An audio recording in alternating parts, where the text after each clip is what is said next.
চা খেতে এসছো নাকি? না, বাল ছিটতে এসছি। যাই তখন চা খেতে আসবো না তো কি করবো? তোমার নামটা কি জানো? তোমাকে খুব চেনা চেনা লাগছে। সুধি। সুধি? তুমি ছোটবেলায় কোন স্কুলে পড়তে জানো? এই তো আমাদের পাশের পাড়ার স্কুলে। তাই তো মানে ভাবছি তোকে এত চেনা চেনা লাগছে কেন? কিন্তু আমি তো তোমাকে চিনতে পারলাম না। তুই কি করে চিনবি? তুই তো ক্লাসে ফার্স্ট বয় ছিলিস। আমি জীবনে ফার্স্ট বয় ছিলাম না। তোর মনে আছে স্কুলে হাফ টাইমের পর আমরা দুজন মিলে চাউমিন খেতে যেতাম? না, আমি তো থালা নিয়ে যেতাম, স্কুলে রোজ ভাত খেতাম। এই মালটাকে তো কোনো রকমের পটানো যাচ্ছে না।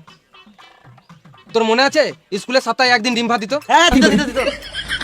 কিন্তু তোমার নামটা কি বটে? আমার নাম খোকন। হ্যাঁ, আমাদের ক্লাসে খোকন নামে একটাও ছেলে ছিল না। আমার 5 রোল ছিল। ও মন্টি। হ্যাঁ, আমার ভালো নাম মন্টি আর ডাক নাম খোকন। মনে বললো 5 টাকা লিখতে যাচ্ছ দিদি তখন। কোন যে সুরে বাচ্চার নাম মন্টি, এখন আমাকে শুনতে হচ্ছে। কিরে খাবার যেটা ছোটবেলায় কথা শুনে মন খারাপ হয়ে গেল নাকি? হ্যাঁ আর কি বলবো।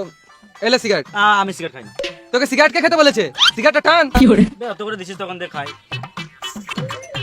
একটা কথা বলবো ভাবছি, কিন্তু বলতে পারছি না, লজ্জা লাগছে। লজ্জা কিসের? আমি তো তোর কাছের লোক, বল। কিছু টাকা ধার দিলে ভালো হতো। সিগারেট খেতে দিবি না ঘর চলে যাবো? না না পরে বলবো। আবার পরে বলবি? না, টাকার ব্যাপারে আর কিছু বলবো না। হ্যাঁ ঠিক আছে। চাচা কথা হলো? তুই কেন টাকা দিবি? আমি আছি তো, আমি দিয়ে দেবো। ঠিক আছে, আসছি, পরে দেখা হবে।